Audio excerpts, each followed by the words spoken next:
Waboon zoonii giddu galeessa Oromiyaa aanaa sulultaa keessatti tarkaanfii waraanaa diina irratti fudhateen injifannoo argachuu beeksise.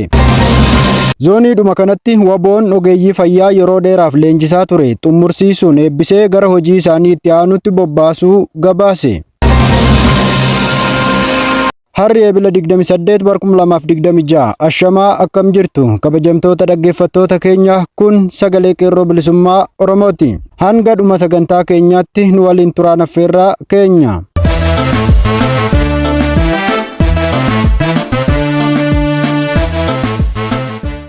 Waboon zoonii giddu galeessa Oromiyaa aanaa sulultaa keessatti tarkaanfii waraanaa diina irratti fudhateen injifannoo argachuu beeksise.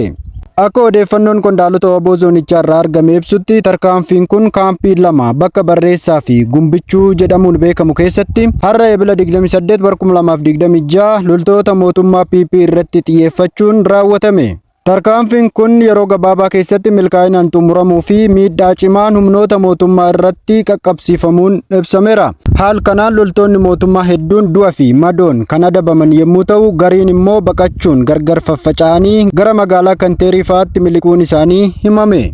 Miseensonni waboo tarkaanfii kana irratti hirmaatan akka jedhanitti lolichi haala karoorfamee fi qindoomina qabuun gaggeeffamee yeroo gabaabaa keessatti kaayyoo isaa galmaan gahuu danda'eera. Kunis immoo ganamaan tarkaanfii jalqabnee yeroo gabaabaa keessatti bu'aa guddaan argameera jechuun ibseera.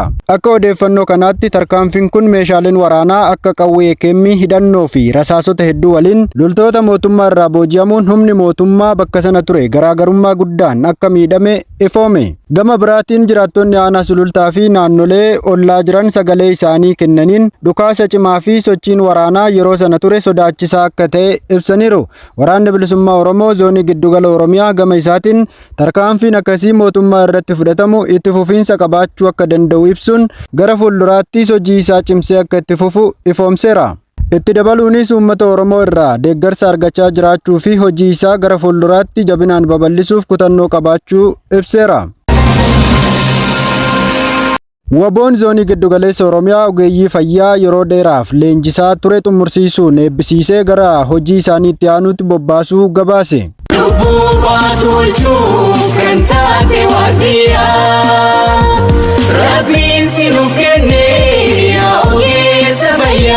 Akka odeeffannoon maddeen irraa argaman addeessanitti leenjiin kun ji'oota hedduuf itti fufuun ogeeyyii fayyaa dandeettii guutuu qaban oomishuuf karoorfamee kan gaggeeffame yommuu ta'u, kaayyoon isaa inni guddaan tajaajila fayyaa yeroo rakkoo fi yeroo nageenyaa keessatti uummataaf kennamu cimsuudha.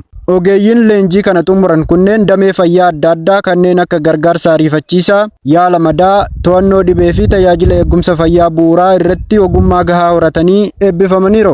Akkasumas haala rakkisaa keessatti hojjechuuf dandeettii fi qophaa'insa cimaa akka qabaatan irratti xiyyeeffannoon guddaan kennamuun isaa ibsameera. Miseensota waboo ogeeyyii fayyaa keessaa tokko hojii kana ilaalchisee ibsa kenneen leenjiin kun yeroo dheeraaf itti fufee milkaa'inaan xumurameera.